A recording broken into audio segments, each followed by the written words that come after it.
Di preterm, aterm, posterm. Oke, itu yang penting lagi kedua adalah kita harus mengetahui tentang jumlah bayinya. Nah, ini aku tadi bilang nih, jangan-jangan kita cuma mikir, oh cuma pasti satu lah, jadi kita nggak siapin nih. Nggak siapin selimut lebih, nggak siapin alat suction lebih, nggak siapin, apalagi ya, misalnya topi lebih, plastik lebih gitu ya. Jadi, penting banget untuk kita tahu, apakah dia tuh tunggal kah, apakah dia kembar kah, kembar 2, kembar 3, itu penting untuk kita ketahui gitu. Oke, lanjut, kita harus lihat juga apakah dia ketubannya hijau, ketubannya kental atau enggak, gitu ya. Oke, terus kita harus tahu juga tentang variasi dari DJJ-nya sendiri, apakah dia ada tiba-tiba ada perlambatan dari DJJ dan lain-lain. Ini biasanya kita belajarnya nanti ya di Objin ya tentang DJJ, kita bisa lihat dari CTG gitu. Dan apakah dia ada kelainan kongenital atau enggak. Oke, kita akan masuk ke algoritmanya nih sekarang, tentang algoritma dari apa nih namanya, algoritma dari resusitasi neonatus gitu. Nah, dia sebenarnya ada 2 nih, jadi kalian bebas mau pakai yang dari AHA, American Heart Association, atau kalian mau pakai yang dari IDAI gitu. Jadi kalian masih bebas, karena sebenarnya isinya sama, cuma kalian tergantung nih, kalian nyamannya pakai Inggris atau Indo gitu. Kalau aku personal, aku lebih suka pakai yang AHA gitu, bukan karena di Inggris atau apa sih, cuma aku lebih merasa dia tuh lebih simpel. Jadi kalian lihat ya, kalau IDAI ini kayak padat banget gitu. Mungkin dia lebih lengkap juga sih sebenarnya IDAI, cuman yang untuk kita bisa mengikuti aluran dengan mudah, aku merasa yang AHA ini lebih mudah. Cuman sebenarnya sama aja sih, kalian mau pakai yang mana aja tuh nggak ada masalah gitu ya. Oke, nah sekarang kita lihat, ada hal yang penting yang mau aku kasih tahu di sini. Hal yang penting adalah namanya golden minute.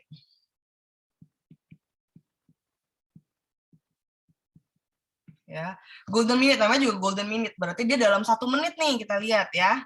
Nah, dalam 1 menit yang pertama, itu adalah kita sudah sampai mana nih, kalian harus perhatiin. Berarti kita harus tahu nih, sebenarnya resusitasi neonatus itu, atau perawatan bayi baru lahir, itu tidak boleh terlalu lama. Karena target kita itu dalam 1 menit pertama atau golden minute itu sudah mencapai PPV, atau kita sebut sebagai positive pressure ventilation, atau pada Indonesia kita sebut sebagai VTP atau ventilasi tekanan positif. Oke, sampai sini ngerti ya? Jadi pokoknya intinya adalah dalam 1 menit itu sudah mencakup kita ambil bayinya, taruh di infant warmer, keringkan, langsung taktil, kalau butuh suction kita suction, ya. Dan sampai kalau dia butuh untuk dilakukan ventilasi tekanan positif, itu sudah kita lakukan dalam waktu 1 menit atau 60 detik. Oke, jadi jangan terlalu lama nih, kalau terlalu lama kita membuang-buang waktu. Gitu, jadinya harus cepat. Nah, sebenarnya targetnya gini, siapakah bayi yang butuh resusitasi? Ya, bayi yang butuh resusitasi itu adalah syaratnya adalah bayi yang tidak bugar. Nanti kita akan lihat nih, bayi tidak bugar itu yang seperti apa nih ya. Jadi kalian ingat dulu aja, yang penting itu dari sini adalah 1 menit sudah sampai VTP, dan resusitasi itu adalah untuk bayi yang tidak bugar. Jadi tidak semua bayi memerlukan resusitasi. Oke, sampai sini ngerti ya? Oke. Nah, kita lihat nih, apa sih yang perlu kita siapkan gitu ya. Nah, kita harus sediakan alat-alatnya. Yang penting adalah kita punya infant warmer dan lampu. Nah, kita harus pastikan juga bahwa ini tuh menyala dengan baik ya. Jadi harus dites dulu nih sebelum bayinya lahir, tetap harus dinyalakan, kemudian kita harus cek apakah si infant warmer itu hangat, apakah dia berfungsi dengan baik gitu atau tidak. Kemudian kita juga sediakan handscoon, APD pastilah ya, kita harus memproteksi diri kita juga, kemudian alat saturasi, penghitung waktu. Dan kita membutuhkan handuk kering, minimal berapa? 3. Oke, kenapa minimal 3? Karena yang pertama itu kita gunakan untuk mengambil bayinya. Jadi ketika bayi tersebut lahir dari ibunya, kita ambil pakai yang pertama, ya. Kemudian itu sudah basah kan kondisi handuknya itu, ya. Kondisi handuk yang pertama itu sudah basah. Kita bawalah handuk bayi itu ke infant warmer. Ketika sampai di infant warmer, kita keringkan lagi pakai handuk yang kedua sambil kita rangsang taktil. Oke, setelah kita keringkan pakai handuk yang kedua, udah basah lagi nih handuk keduanya. Nah, kita gantilah ke handuk yang ketiga untuk menutupi seluruh badan si bayinya supaya tetap hangat. Jadi minimal butuh 3 nih, nggak mungkin cuma 1 atau 2 gitu ya. Oke, terus kemudian kita juga butuh yang namanya sumber daya manusia. Jadi kita butuh penolong juga nih, minimal berapa? Minimal juga harus ada 3. Oke, terus kemudian plastik. Nah, plastik ini penting. Jadi pada bayi di bawah 1.500 gram, jadi kalau bayi kecil ya, dia lahir kita langsung nih pakaiin topi, pakaiin plastik gitu. Jadi harus langsung, oke? Karena bayi-bayi yang kecil itu dia cenderung mudah untuk hipotermia. Dan kita harus punya juga monitor EKG, oke? Nah, ini aku juga ada bagi berdasarkan A, B, C, D, jadi lebih gampang untuk dihafalin gitu ya. Kalau untuk airway, biasa kita butuh apa? Kita butuh suction, jadi kita ingat aja, oh kalau untuk jalur nafas kita butuh apa? Suction, kemudian kita butuh ETT, ya kita butuh selangnya, kita butuh laringoskopnya, ya kita butuh Miller blade, gitu. Kita butuh alat-alat untuk membuka airway-nya. Terus kemudian breathing itu kita butuh sungkupnya ya, si ininya, kita butuh baggingnya, kita butuh tipis resuscitator. Kalau buat teman-teman yang bingung, apa sih tipis resuscitator? Mungkin kalian sering lihat, cuman kalian nggak tahu tuh namanya tipis. Itu tuh yang sering yang kita lihat di rumah sakit atau di puskesmas tuh yang namanya Neopav ya, atau ada juga namanya apa ya, MixSafe gitu. Jadi banyak yang sering dipakai sih biasanya Neopav gitu ya, yang kita sering lihat yang alatnya agak warna putih kotak gitu. Oke, terus kemudian circulation. Nah, biasa circulation itu kita butuh untuk alat-alat untuk IV, umbilical catheter, dan juga stetoskop. Ya. Kalau untuk drugs-nya, biasanya kita butuh epinefrin, kita butuh NaCl, dan juga naloxone. Ya, biasa kalau naloxone itu biasa untuk ibu-ibu yang intoksikasi opioid. Gitu. Itu untuk ininya apa namanya antidote-nya. Terus yang lain kita butuh vitamin K, klem, dan juga gunting umbilikal. Jadi cukup banyak ya sebenarnya ya. Tapi kalau misalnya kalian nanti ada OSCE atau misalnya kalian di apa namanya biasa OSCE sih. OSCE itu ya biasa kalau kalian lupa ya kalian tinggal lihat aja apa yang sudah disediakan di station OSCE itu. Tapi ya kurang lebih yang kalian ingat-ingat aja airway, breathing, circulation, dan juga obat-obatan yang perlu disediakan. Jadi kira-kira oh ya udah lengkap nih gitu. Oke? Nah, aku juga agak masukin juga nih beberapa foto-foto yang mungkin kalian bingung kira-kira yang mana ya. Yang pertama adalah infant warmer. Jadi bentuknya tuh ya kurang lebih akan seperti inilah. Jadi dia ada lampunya di atas gitu ya. Terus dia ada pengukur suhunya juga di sini gitu. Nah, biasa kita nyalakan berapa lama? Biasanya itu 20 menit sebelum bayi lahir. Jadi sebelum bayi lahir tuh kita udah siapin nih infant warmer, kita udah nyalain, kita pastikan dia itu hangat gitu ya. Nah, kita udah siapin 20 menit sebelum bayi lahir. Jadi ketika bayi lahir, kondisi di infant warmer itu sudah hangat gitu, sudah nyala, sudah hangat, udah siap untuk digunakan gitu. Nah, terus kemudian suhunya berapa yang kita set? Biasanya sekitar 36,5 sampai 37,5. Celcius gitu ya. Nah, kalau misalnya kalian di tempat-tempat yang terbatas gitu ya, maksudnya di tempat-tempat yang nggak punya infant warmer gitu misalnya. Nah, kalian boleh nih pakai pakai teknik 60-60 namanya. Jadi kalau misalnya nggak punya infant warmer, pakai namanya teknik 60-60. Misalnya terbatas nih tempatnya tapi nggak punya infant warmer, pakai 60-60. 60-60 itu apa? Adalah pakai lampu ya 60 watt ya, disinarin ke bayinya dengan jarak 60 cm.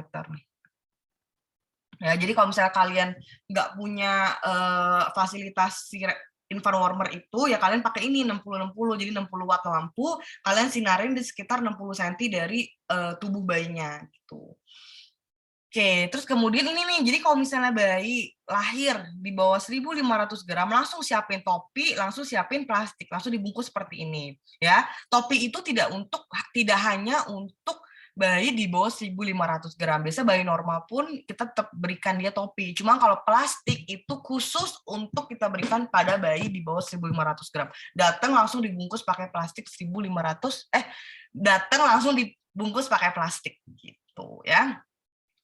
Oke, nah ini adalah namanya aku bilang tadi Neopav atau si tipis resuscitator. Ini alatnya si Neopav yang warna putih, kotak kayak ada biru-birunya ya.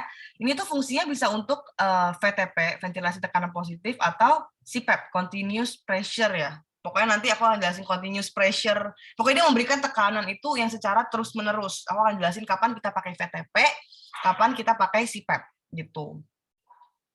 Kalau nggak ada alatnya, kita boleh pakai namanya ambu bag. Jadi boleh pakai yang pumpnya gitu yang kayak biasa kita pompa gitu. Kalau misalnya kita nggak punya si tipis resuscitator ini gitu.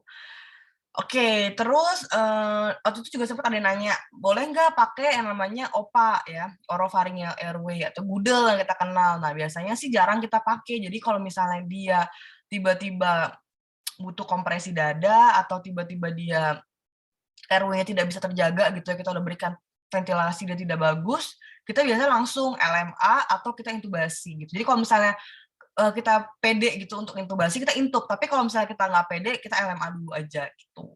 Ya. Terus kemudian ini nih, biasanya blade-nya itu yang kita sebut sebagai Miller blade. Jadi dia bedanya apa sama yang kita biasa pakai yang buat dewasa. Kalau biasa pakai buat dewasa kan dia agak melengkung ya ujungnya. Tapi kalau Miller blade itu dia lebih lurus gitu, lebih straight gitu, lebih lurus aja bentuknya. Nah, ukurannya itu ada beberapa, ada yang 00, ada yang 0, ada yang 1 gitu. Nah, kalau 00 itu biasanya untuk yang kecil banget, yang very preterm gitu ya. Gitu. Kalau misalnya 0 itu biasa untuk yang biasa, yang normal, ya, neonate, atau misalnya dia biasanya agak kecil infannya. Kalau yang 1 itu biasanya udah lebih besar, agak yang lebih besar atau yang udah agak besar gitu. Pokoknya intinya biasa kita pakai 0 sih. 0 kalau untuk bayi-bayi yang cukup bulan dan beratnya juga cukup. Oke, nah ini adalah namanya Apgar score ya. Apgar score itu singkatan nih dari apa? Dari appearance, dari pulse, dari grimace, dari activity dan juga respiration ya. Ini kita bisa lihat nih. Kalau dia 7 sampai 10 dia normal ya nilainya. Kalau 4 sampai 6 dia itu asfiksia sedang, kalau 0 sampai 3 itu asfiksia berat.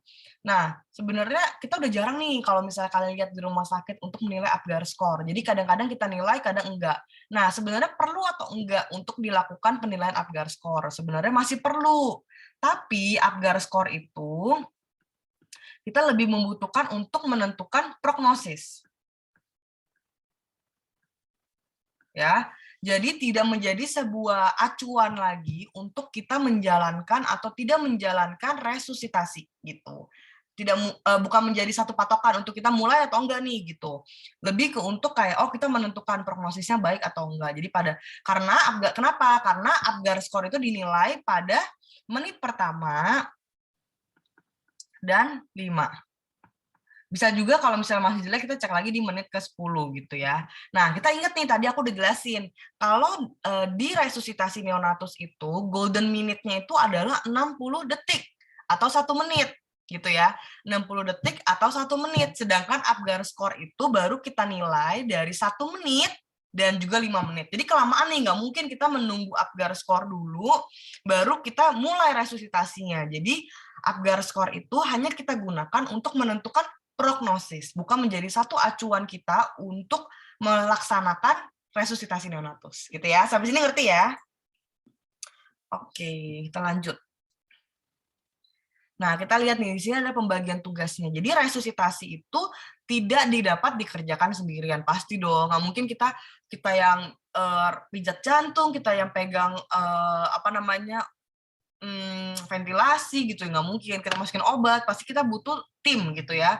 Nah, minimal itu harus berapa orang kalau untuk si resusitasi neonatus. Nah, minimal itu kita harus ada 3 orang. Jadi harus terdiri dari 3 orang. Jadi pertama itu adalah orang kaptennya, kedua itu orang yang pegang sirkulasi, dan yang ketiga itu adalah orang yang memegang obat atau alat-alat gitu ya. Nah, ini kalian boleh screenshot kalau mau buat baca-baca, karena ini PPT-nya tidak akan di-share gitu. Jadi nanti aku kasih yang penting-penting doang, aku nggak bakal bacain semuanya, cuma aku bakal kasih yang penting-penting aja. Jadi kalau kalian mau baca, kalian boleh screenshot sendiri bagian ininya. Oke, jadi yang pertama itu adalah kapten atau leader. Orang pertama itu adalah kapten atau leader. Nah, dia fungsinya untuk apa? Dia fungsinya itu adalah memimpin jalannya resusitasi. Ya, si kapten atau leader. Nah, biasanya orang yang paling berpengalaman itu akan berdiri di kepala bayi, ya, di atas kepala bayi kayak gini nih. Ya, yang akan memimpin sebagai kapten atau leader. Jadi kalau di satu tempat tersebut ada dokter anaknya yang menjadi kapten atau leader. Tapi kalau di tempat tersebut dokter umumnya adalah orang yang paling berpengalaman, maka yang akan menjadi kapten atau leader itu adalah dokter umumnya. Kalau misalnya bidan yang paling berpengalaman, berarti bidan akan menjadi kapten atau leadernya. Pokoknya yang menjadi kapten atau leader itu adalah orang yang paling berpengalaman di dalam tempat tersebut, gitu ya. Nah, utamanya itu adalah dia akan memimpin, dia akan mengatur RW dan juga breathing.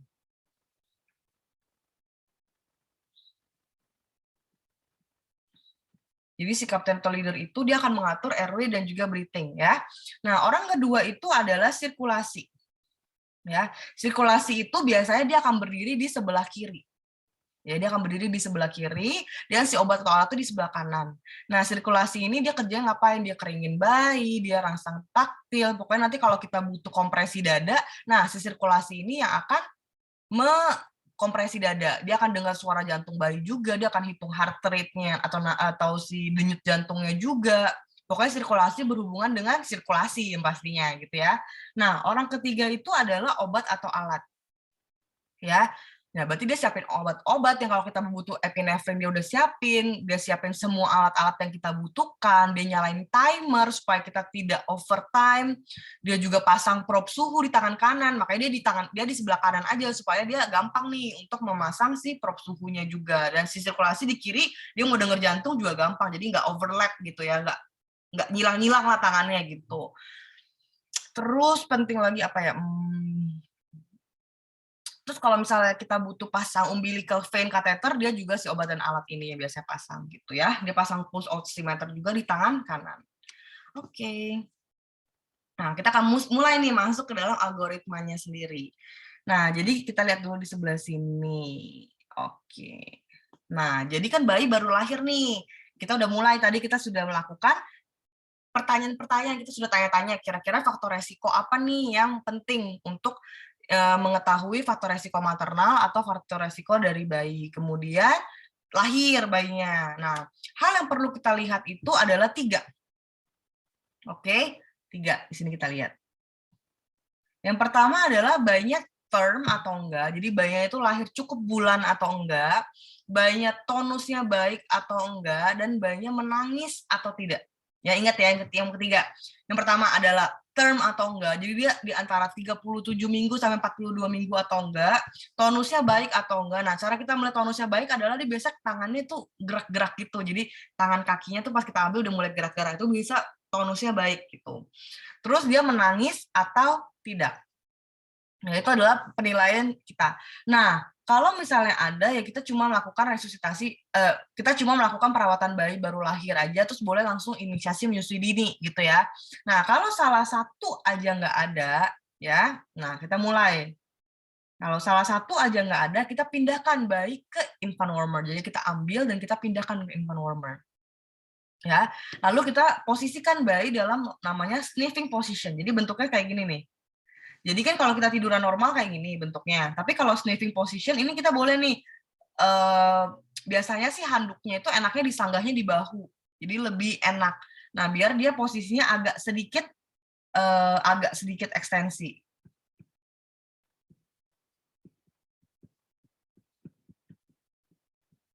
Jadi kita tuh pentingnya adalah dia harus agak sedikit ekstensi, jangan terlalu over extension juga. Gunanya adalah kita membuka jalan nafasnya. Kita lihat ya tuh jalan nafasnya langsung kayak plong gitu, jadi nggak terblok gitu jalan nafasnya. Itu adalah si sniffing position gitu. Nah, biasa kita juga melakukan suction, tapi sekarang itu suction itu tidak dilakukan secara rutin.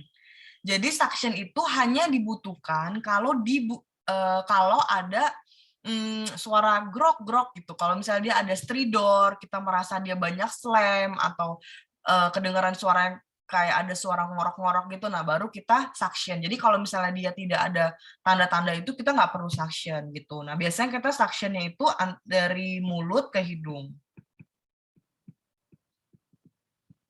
Seberapa dalam suctionnya? Biasanya sampai nasofaring lah, jangan terlalu lama, jangan terlalu dalam, takutnya nanti dia bisa memicu vagal refleks gitu.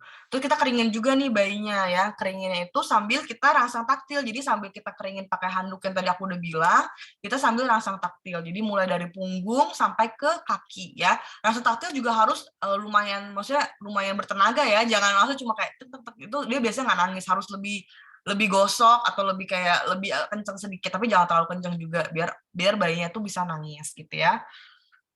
Oke, stimulate to breathe biasanya kita rasakan taktil ya. Terus kita pastikan bahwa bayi tersebut jangan hipotermia. Jadi kita harus pastikan nih dia lingkungannya hangat, pakai infant warmer, kita selimutin pakai topi gitu. Jadi kalau misalnya biasanya di ruang OKA gitu ya, di ruang operasi gitu, kan kita ruangnya dingin. Nah biasanya kita itu apa namanya, lakukan perawatan bayi baru lahir itu di luar ruangan tersebut karena kan dingin banget ya, takutnya bayinya jadi hipotermia gitu. Oke, satu lagi, jadi ketika bayi baru lahir, mulai lahir, kita langsung nyalakan penghitung waktu. Jadi biar kita nggak overtime ya. Ingat ya tadi 1 menit sudah sampai VTP. Jadi bayi baru lahir langsung nyalain penghitung waktu. Oke, kalau dia nafas, nangis kuat, tonusnya baik, kita boleh langsung rawat bersama ibu untuk IMD ya, syarat IMD. Untuk IMD. Nah, aku mau kasih tahu IMD. Nah, IMD itu syaratnya apa aja untuk kita bisa IMD? Yang pertama adalah ibu dan bayi kondisinya baik. Ya, yang kedua adalah lingkungannya nggak boleh terlalu dingin. Jadi misalnya kalian lihat nih lagi di OK, lagi di sesar gitu ya. Biasanya kan nggak langsung IMD. Kenapa? Karena lingkungannya dingin. Biasanya tunggu dulu sampai selesai, baru kita inisiasi menyusui dininya di ruang perawatan gitu ya. Oke, terus biasanya warna itu tidak menjadi satu patokan. Jadi kalau misalnya bayinya memang agak biru itu nggak apa-apa baru lahir karena memang kita saturasi di dalam perut ibu itu agak rendah, biasanya 50-60%. Jadi bayi baru lahir itu memang biasanya emang agak biru. Jadi tidak menjadi satu patokan untuk bisa IMD atau enggak gitu. Oke, kita lanjut lagi ya. Jadi sekarang kita udah lanjut lagi nih. Kita menilai lagi yang lain. Jadi yang kita nilai itu ada 2 lagi. Jadi setelah tadi 3 hal yang kita nilai term atau enggak, terus kemudian tonus yang baik atau enggak, menangis atau enggak, kita nilai 2 lagi sekarang. Yang pertama adalah dia apnu atau gasping, ya. Apnu itu nama Indonesianya adalah megap-megap. Ya, kalau kalian pernah lihat ikan di kali atau di kolam atau di mana, ketika dia naik ke atas permukaan air, itu dia biasa kan suka mulutnya kayak kebuka-kebuka gitu. Nah, itu namanya megap-megap itu kayak gitu, kurang lebih kayak mencari udara gitu. Jadi mulutnya tuh kayak mencari udara gitu. Sama satu lagi adalah nadinya di bawah 100 kali per menit. Jadi salah satu ada aja kita udah bisa lakukan ventilasi tekanan positif. Ya, ingat ada 2, apnu atau gasping, megap-megap, dan heart rate-nya di bawah 100 kali per menit. Oke, cara menghitung heart rate ya. Oke, terusin. Ada banyak caranya ya. Yang pertama ada yang bilang bisa lewat palpasi umbilikal, ada yang bilang bisa lewat auskultasi, ada yang bilang bisa EKG, ada yang bilang bisa lihat dari probe saturasi gitu ya. Nah, sebenarnya mana yang kita pakai? Yang biasa kita pakai biasanya auskultasi. Ya, kita nggak pakai yang dari probe saturasi karena kenapa? Karena suka nggak akurat. Jadi kita pakai auskultasi, yang paling mudah maksudnya. Nah, cara ngitungnya itu adalah kita hitung selama 6 detik, kita dengerin selama 6 detik, terus kita kali sama 10. Itu cara ngitung yang gampang ya. Tapi kalau ditanya baku emasnya yang mana, gold standardnya yang mana? Gold standard itu adalah kita pakai EKG monitor. Ya, untuk cara ngitung heart rate-nya gampang ya. Jadi cuma ambil stetoskop, kita dengerin. Selama 6 detik kali 10. Itu udah kita bisa mengetahui apakah dia di atas 100 kali per menit atau di bawah 100 kali per menit. Oke, gampang ya sampai sini ya.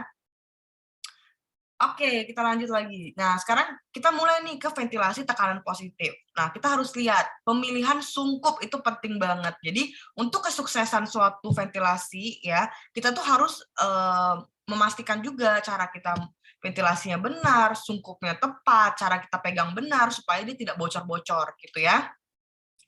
Nah, kita lihat nih, sungkup yang benar itu adalah dia tidak boleh terlalu besar ya sampai menutupi mata dan mata atau terlalu kecil ya.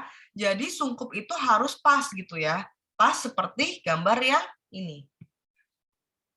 Ya, jadi dia harus pas menutupi mulut dan juga hidung. Tidak boleh lebih supaya dia fit ya. Sungkup itu ada dua jenis, ya. Ada yang anatomikal itu yang bentuknya kayak gini, kayak segitiga gitu. Atau ada juga yang bulat, yang kayak gini bulat, yang kayak di gambar bulat. Mau pakai yang mana aja nggak masalah, yang penting harus sesuai ukurannya, itu yang paling penting. Jadi mau pakai yang bulat boleh, yang segitiga boleh, yang penting sesuai aja ukurannya, gitu ya.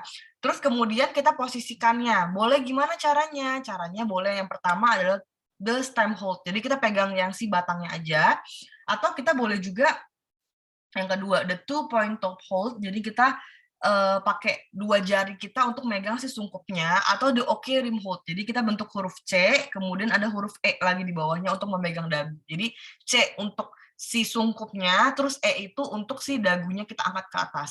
Mau pakai yang mana aja boleh. Mau the stem hold boleh, the 2-point top hold boleh, the OK rim hold juga boleh ya. Karena yang penting adalah kita pegangnya benar supaya dia nggak bocor. Tapi katanya paling stabil yang mana? Yang paling stabil itu antara the 2-point top hold atau the OK rim hold gitu ya. Karena the stem hold takutnya kita tetap goyang-goyang jadi nggak fit gitu ya. Tapi sebenarnya tiga cara ini tuh di approve gitu, oke gitu ya. Yang penting kita pegangnya benar aja. Oke, nah sekarang kita lihat nih bagaimana cara kita melakukan VTP. Nah, yang benar itu adalah gini, kita biasanya lakukan dalam 30 detik. Jadi kita ingat ya, kalau VTP itu kita tidak lakukan dalam 1 menit, kita nilai dalam 30 detik ya. Nah, berarti berapa kali dalam 30 detik? 20 sampai 30 kali dalam 30 detik. Ya, ingat ya ini penting. Yang perlu kalian hafalin berarti kita VTP-nya itu sekitar 20 sampai 30 kali dalam 30 detik. Oke, cara VTP-nya gimana? Tekan, lepas, lepas, tekan, lepas, lepas. Itu adalah kecepatannya. Jadi jangan terlalu cepat, jangan terlalu lambat. Jadi gampangnya kayak tekan, lepas, lepas, tekan, lepas, lepas. Itu caranya gitu. Jadi 20 sampai 30 kali dalam 30 detik. Oke? Nah, konsentrasi yang kita pakai itu biasanya kalau bayinya term kita pakainya room air lah, 21% FiO2-nya ya. Kalau misalnya bayinya prematur kita boleh agak naikin dikit sekitar 21 room air sampai 30% FiO2-nya. Flow meternya biasa kita dalam 10 liter per menit. Oke? Itu biasanya untuk si konsentrasinya yang kita perlu ya. Tapi ingat kalau FiO2 itu tidak boleh terlalu tinggi karena bisa jadi toksik kecuali kita dalam kompresi dada. Jadi pada kompresi dada baru kita naikkan jadi 100% gitu ya. Flow meter biasanya kita bisa dari 5 sampai 15 liter per menit. Tapi rata-ratanya sekitar 10 liter per menit ya. Tekanan yang diberikan. Oke, sekarang aku mau jelasin ada dua, yang namanya PIP dan PEEP. Jadi ada PIP dan PEP ya. PIP itu adalah singkatan dari Peak Inspiratory Pressure. Jadi dia merupakan tekanan yang kita berikan kepada bayi setiap kali nafas gitu. Jadi setiap kali dia nafas kita berikan tekanan ya. Jadi dia merupakan sebuah tekanan tertinggi yang kita berikan setiap kali dia nafas. Ya, kita tekan, pip. Jadi nanti kalau misalnya di neopaf ada gambarnya sih nanti. Neopaf itu dia cara kita berikan VTP itu tinggal tekan, lepas, lepas, tekan, lepas, lepas gitu sama. Jadi dia lebih kecil cuma kita nggak perlu pompa. Nah, ketika kita tekan itu adalah kita berikan PIP. Peak Inspiratory Pressure ya. Kalau kita lepas itu PEEP ya atau Positive and Expiratory Pressure. PIP dulu tadi ya. Nah, PIP itu biasanya kita berikan berapa? 20 sampai 25 cm H2O. Ya, biasa PIP-nya 20 sampai 25. Kalau PEEP itu adalah Positive and Expiratory Pressure. Itu dia merupakan tekanan gas yang kita berikan supaya dia itu nggak kolaps. Jadi kita harus tetap berikan sebuah tekanan ketika kita lepas gitu ya, supaya si paru-parunya itu nggak kolaps gitu. Nah, tekanannya biasanya kita berikan berapa? 5 sampai 8 cm H2O ya. Ingatnya gini aja. Kalau kita inspirasi ya, kita berikan dia lebih tinggi. Sekitar 20 sampai 25 cm H2O. Kalau dia ekspirasi kita berikan lebih rendah, 5 sampai 8 cm H2O. Gitu ya. Apalagi ya? Oh, sama ini.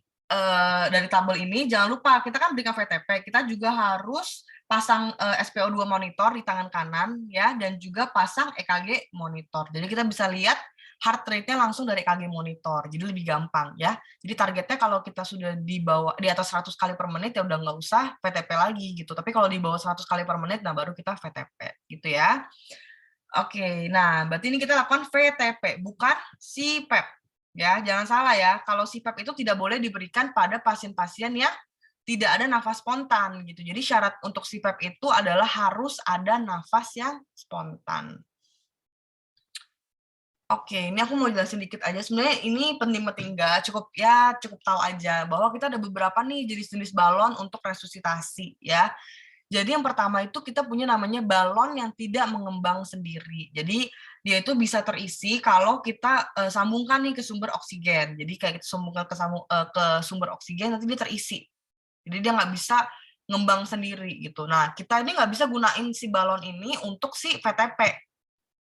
Karena VTP itu dia butuh waktu untuk dia maksudnya kita butuh 20-30 kali per 30 detik gitu. Sedangkan si balon tidak mengembang sendiri itu dia butuh waktu lumayan lama. Nah, biasanya kita pakai dia untuk si CPAP gitu, untuk si continuous pressure ini. Jadi karena dia nggak butuh waktu yang terlalu cepat juga, tapi yang penting dia tetap terisi. Ya, biasanya Jackson Rees gitu namanya ya. Kita sering dengar. Kalau yang kedua ini kita sering pakai juga nih, balon mengembang sendiri. Jadi kita bisa tergantung nih kita tekanan yang kita berikan di ambu bag-nya. Ya, jadi kita terisi ketika kita tekan. Nah, si ambu bag-nya ini itu namanya PIP. Kalau si ini kita tinggal pasang alat tambahan itu namanya PEEP. Gitu. Jadi kita tinggal pasang alat tambahan itu udah bisa ya. Cuman kekurangannya itu dari alat ini adalah kita tuh nggak bisa mengatur tekanannya. Jadinya tergantung dari yang berapa kuat kita tekan aja, dan itu tuh kan kadang-kadang kita bisa agak lebih tekan lebih kencang, kadang lebih pelan, jadi nggak bener-bener kayak sesuai gitu. Makanya itu kekurangannya kita nggak bisa atur banget lah tekanannya berapa gitu. Oke, yang ketiga itu adalah ini nih, si tipis resuscitator atau si neopaf itu tadi aku bilang. Nah, pokoknya intinya adalah dia itu tinggal diatur pakai mesin. Jadi dia tuh sangat-sangat mudah sebenarnya.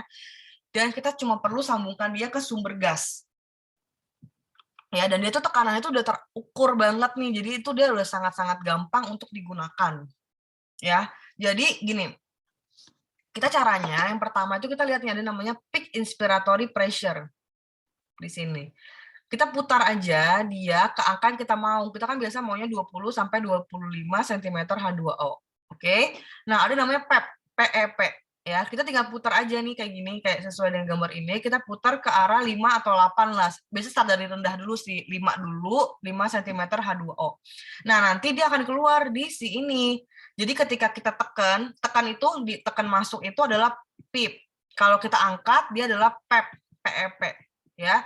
Ketika kita tekan ke bawah itu kan PIP. Nanti dia si manometer itu akan naik ke 20 gitu. Nanti ketika kita lepas dia akan turun ke 5 gitu. Jadi lumayan gampang ya sebenarnya ya. Kalau kalian bingung, kalian boleh nonton nih di YouTube, banyak kok cara menggunakan neopaf resuscitator, dia banyak banget cara-cara untuk ngajarin kita menggunakan si neopaf itu.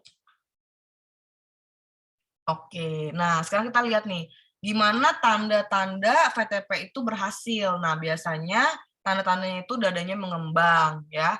Dada mengembang, terus tampak usaha nafas spontan. Jadi kita lihat, nanti kalau kita berikan dia VTP, ya ketika kita pompa gitu, kita harus lihat juga mata kita harus lihat ke dadanya. Dada itu harus mengembang. Kalau dada mengembang berarti yang kita berikan itu masuk. Jadi jangan cuma pompa aja, tapi kita nggak perhatikan gitu. Terus yang kedua adalah kita cek dari SpO2-nya udah mulai naik, karena kita udah pasang probe saturasi kan, sama peningkatan heart rate lebih dari 100 kali per menit. Ya. Biasanya kita evaluasi setelah kita berikan 2 kali VTP. Jadi 2 kali VTP itu 1 menit.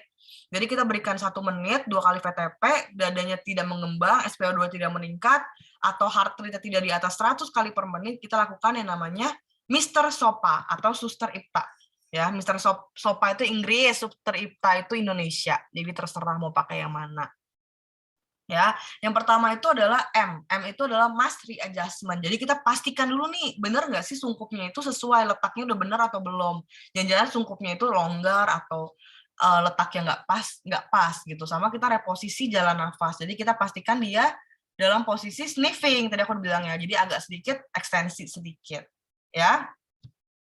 Setelah reposisi jalan nafas, baru kita PPV ulang. Jadi kita nggak nunggu sampai MR SOPA-nya selesai, baru kita VTP ulang gitu. Jadi kita MR, udah kita reposisi, udah kita sungkupnya kita perbaiki, kita VTP.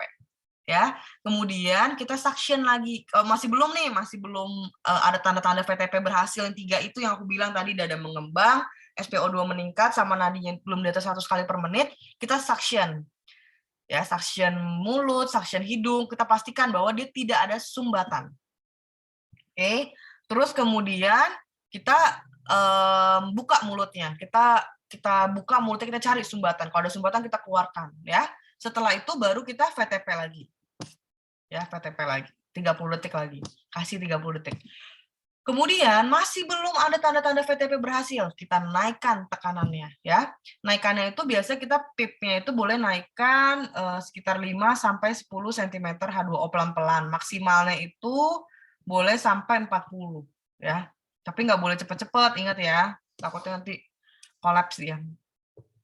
Oke, terus kemudian kalau masih belum kita udah berikan VTP dan dia masih belum meningkat lagi, berarti kita boleh kasih RW yang alternatif. Jadi kita boleh LMA atau kita intubasi langsung, gitu ya caranya ya. Jadi kita cek 2 kali dulu VTP, kalau VTP-nya belum berhasil, MR SOPA. Kalau masih udah MR SOPA semuanya nggak berhasil, berarti itu waktunya untuk intubasi atau LMA. Oke. Nah, kapan nih kita lakukan intubasi? Nah, biasanya ketika VTP-nya terus-menerus gagal, atau bayinya itu denyut jantungnya nggak jelas, atau dia ada kondisi-kondisi seperti hernia diafragmatika kongenital. Oke, ini ukuran pipet endotracheal kalian boleh baca-baca aja sih. Biasanya sekitar yang kita gunakan adalah 3,5 sampai 4 untuk bayi-bayi yang yang term, yang aterm. Oke, kita lihat lagi sekarang. Sebentar deh, mau masuk. Oke, kita lihat ya sekarang. Nah, sekarang adalah gini, bayi bernafas spontan. Oke, kita perhatikan kata kuncinya ya di sini ya. Bayi bernafas spontan. Oke, frekuensi jantung sudah di atas 100 kali per menit. Tapi bayi tersebut memiliki kesulitan bernafas dan saturasi oksigennya rendah. Oke, nah kita lihat nih di sini. Udah nafas spontan, nadinya di atas 100 kali per menit. Nah, itu bukan merupakan sebuah syarat untuk dilakukannya VTP. Jadi kita masuk ke sini sekarang. Ada labored breathing. Apa itu disebut dengan labored breathing? Labored breathing itu adalah merintih, ya, itu disebut sebagai labored breathing. Terus kemudian kayak takipnu, ya, nafasnya cepat, menggunakan otot bantu nafas. Terus kemudian satu lagi adalah ada retraksi dada. Itu kita sebut sebagai labored breathing. Oke? Terus kemudian kita lihat yang satu lagi, itu adalah persisten cyanosis. Persisten cyanosis itu yang kita sebut juga sebagai persisten cyanosis itu adalah cyanosis yang sentral. Ya, yang di sentral bisa di bibir gitu. Kalau di perifer biasanya memang dia agak cyanosis seperti aku bilang ya. Jadi ketika dia ada labored breathing, ada merintih, takipnu, retraksi dada, ada cyanosis sentral, itu biasanya kita lakukan yang namanya CPAP. Ya. Kita kasih CPAP, kita boleh masukin suplementasi oksigen gitu. Yang penting adalah CPAP itu syaratnya itu adalah harus ada nafas spontan. CPAP bisa pakai ini ya, bisa tetap pakai tipis resuscitator ya. Jadi bisa pakai tipis resuscitator, biasanya kita berikan itu sekitar 5 sampai 8 cm H2O. Oke? Yang penting adalah ingat, jadi kalau syarat untuk VTP itu adalah ketika denyut jantungnya di bawah 100 kali per menit atau dia megap-megap, itu langsung VTP. Tapi ketika dia sudah VTP nih udah bagus, tiba-tiba dia cuma merintih, tapi nadinya udah di atas 100 kali per menit, kita switch, kita tukar. Jadi VTP-nya stop, ganti ke CPAP. Ya, tapi kalau dia udah setelah VTP dia tidak ada megap-megap, udah bagus, udah stop, nggak usah ganti CPAP. Gitu ya, intinya pokoknya gitu. Ketika ada megap-megap, terus kemudian dia ada nadi di bawah 100, VTP. Ketika dia merintih, ketika dia takipnu, ketika ada cyanosis tapi bisa nafas, kita CPAP. Gitu ya.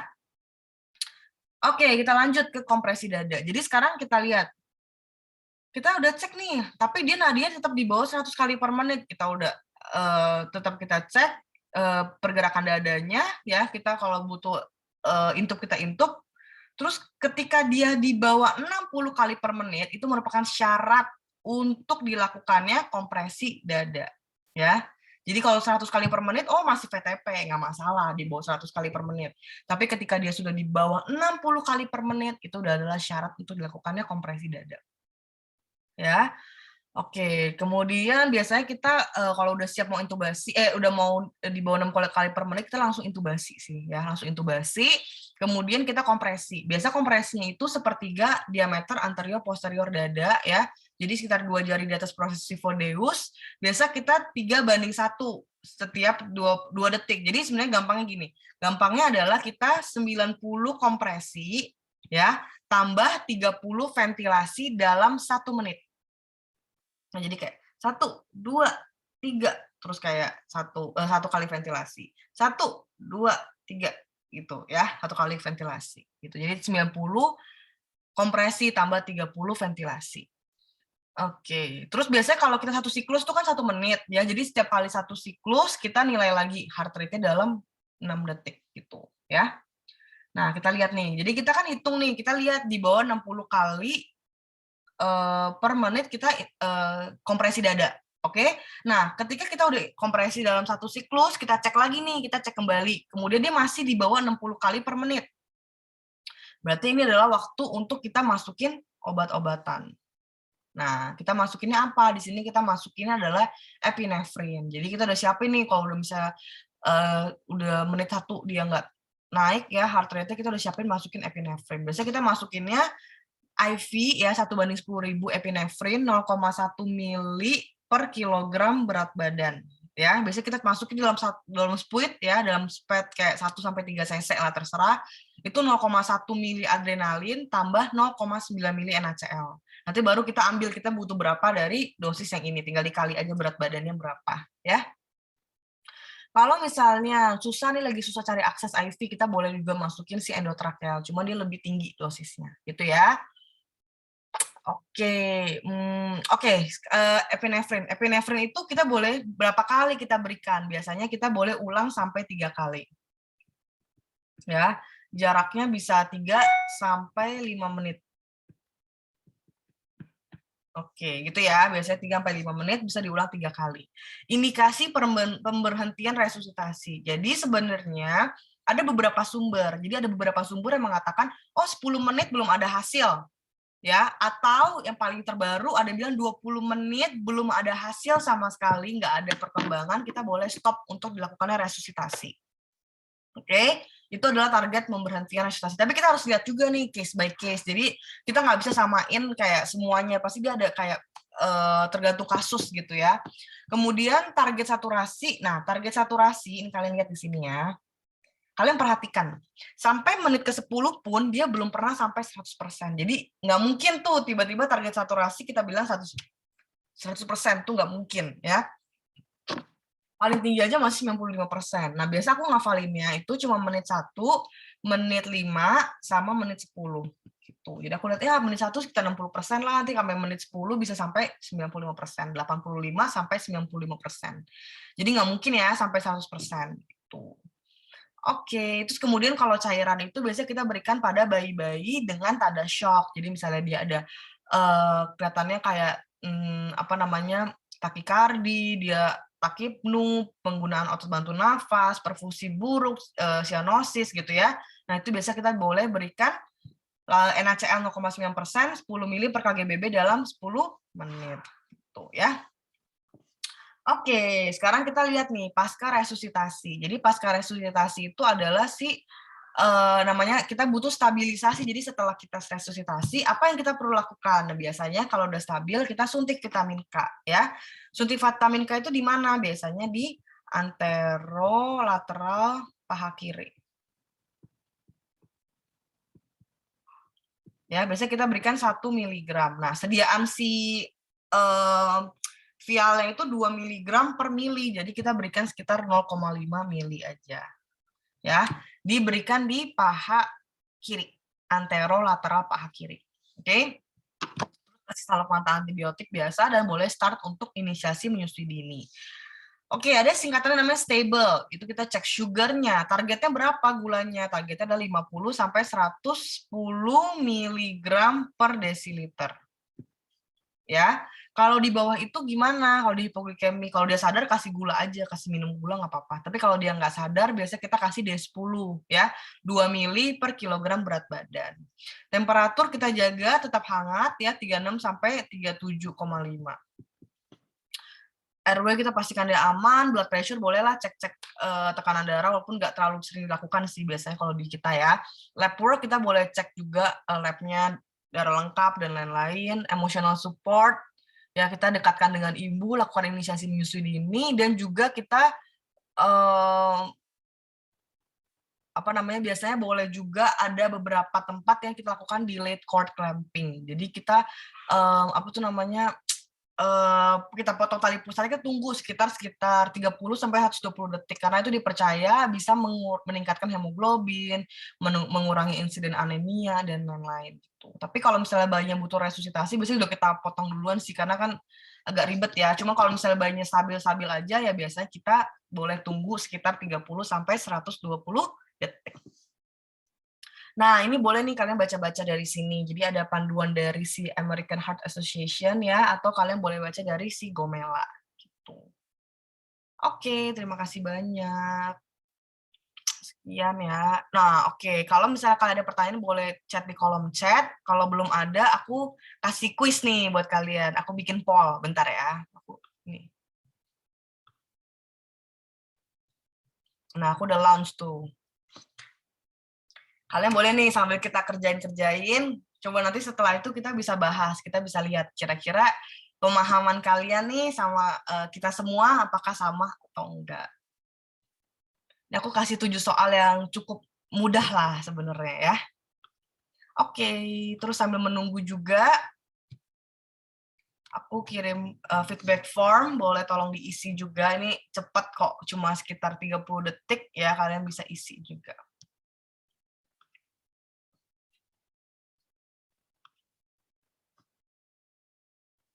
Ya, kasih waktu sebentar ya, 5 menit lah kurang lebih ya, untuk menjawab soal, kemudian kita bahas ya.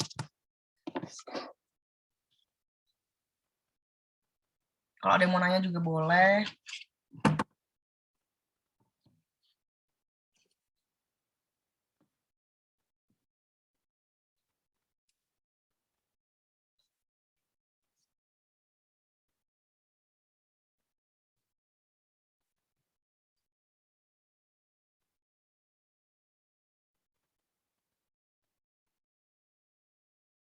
Oke, ini udah ada 6 yang mengisi nih, 7. Ayo.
Oke, kita jawab pertanyaan dulu atau mau bahas dulu ya bentar ya.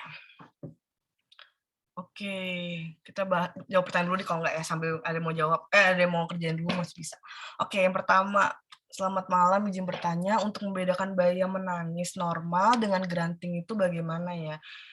Ya, kalau misalnya bayi menangis normal tuh biasanya ya nggak ada suara grok-grok, nggak ada suara tarikan nafas yang, maksudnya yang berat gitu ya. Terus kemudian juga kita bisa lihat dari, apa namanya, nafasnya gitu. Kalau misalnya nafasnya dia nafas biasanya itu kayak tarikan dadanya terlalu kuat gitu ya, maksudnya nafasnya tuh butuh pakai bantu otot nafas, nah itu biasanya kita curiga nih nangisnya tuh nggak biasa gitu. Itu biasanya sih cara membedakannya, walaupun nangis itu memang kadang-kadang susah, cuma kita biasanya dengerin suaranya gitu.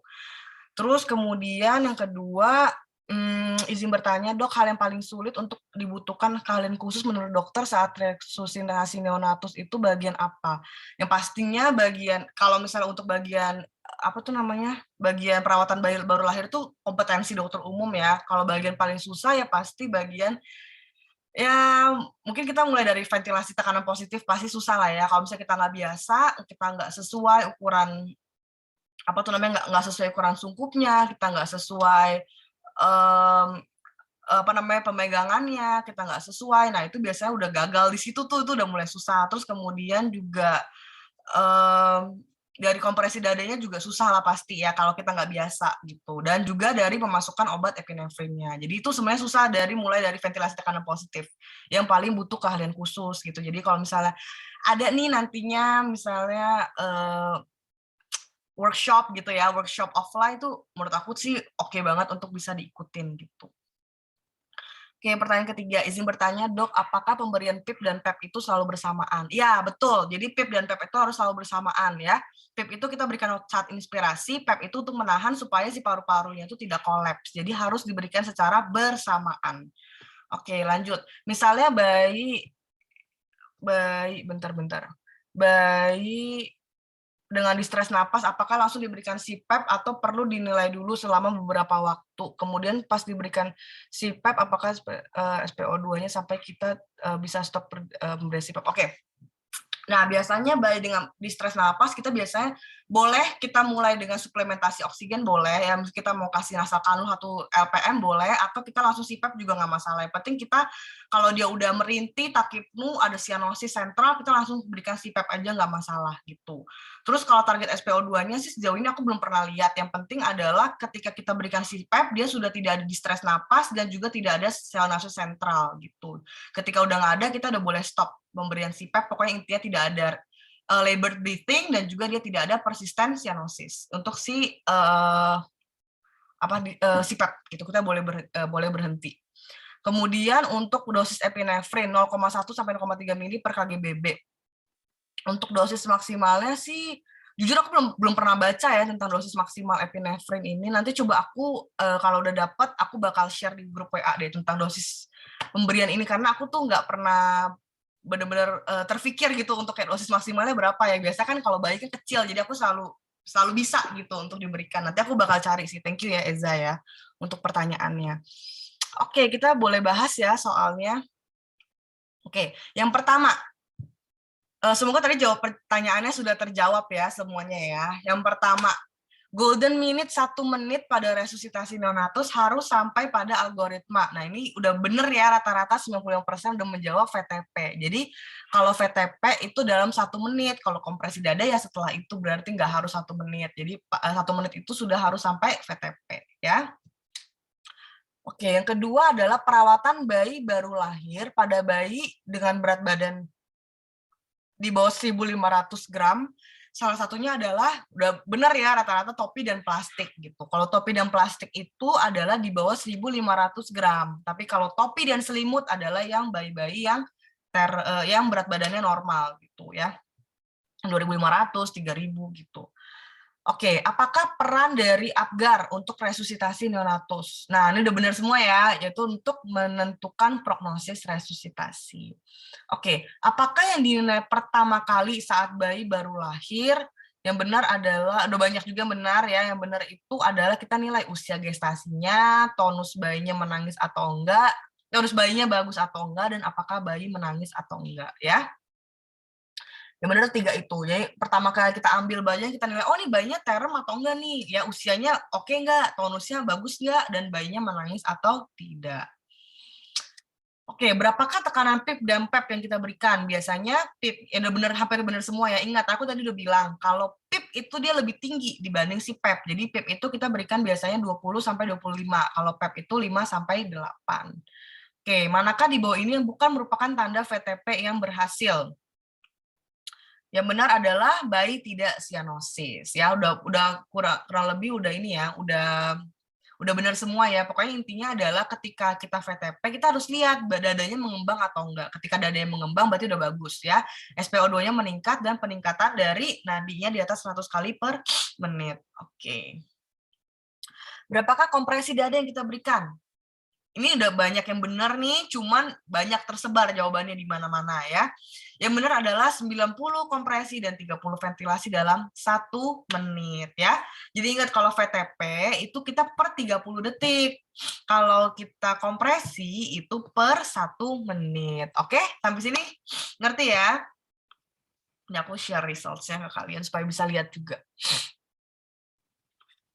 Oke, ini teman-teman kalau berkenan boleh tolong diisi juga feedback form-nya. Jadi untuk kedepannya bisa lebih apa ya meningkatkan study Sito dan juga dari tutor-tutornya gitu.